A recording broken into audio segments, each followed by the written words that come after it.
රජයේ වෛද්‍යවරුන් සඳහා විධිමත් ස්ථානමාරු ක්‍රියාවලියක් සකස් කර ක්‍රියාත්මක කරමින් තිබෙන බවත් එය යුනියන් වල වැඩක් නොවන බවත් සෞඛ්‍ය අමාත්‍ය වෛද්‍ය නලින්ද ජයතිස්ස මහතා පවසනවා. මෙවර සෞඛ්‍ය අමාත්‍යාංශය අපේ සෞඛ්‍ය සේවා අධ්‍යක්ෂකවරුන් සහ පළාත් සෞඛ්‍ය සේවා අධ්‍යක්ෂකවරුන් සම්බන්ධ කරගෙන සාකච්ඡාවට ගණනාවක් කරලා නිර්ණායක 7ක් මත දුෂ්කර සේවා ලයිස්තුවක් හැදුවා.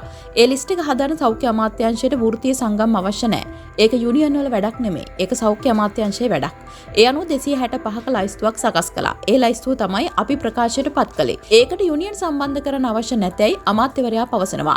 රජයේ වෛද්‍ය නිලධාරීන්ගේ සංගමය විසින් ආරම්භ කර ඇති වැඩවර්ජනය සම්බන්ධව මාධ්‍යවේදියෙකු කැබිනට් තීරණ දැනුම් දීමේ ප්‍රවෘත්ති සාකච්ඡාවේදී මතු කළ ප්‍රශ්නයකට පිළිතුරු දෙමින් අමාත්‍යවරයා මේ බව සඳහන් කළා. එහිදී අදහස් දක්වමින් අමාත්‍යවරයා සඳහන් කළේ ලබන මැයි මාස 10 වෙනිදා වන විට ස්ථානමාරු කිරීමට වෛද්‍යවරුන් 6000ක ප්‍රමාණයක් සිටින බවයි. එමෙන්ම සිදු කරමින් පවතින ස්ථානමාරු ක්‍රියාවලිය තුලින් අදාළ සංගමයේ ක්‍රියාකලාපයන් නිසා අසාධාරණයට ලක් වූ වෛද්‍යවරුන් රැසකට සාධාරණයක් වෙමින් පවතින බවද අමාත්‍යවරයා පෙන්වා දුන්නා.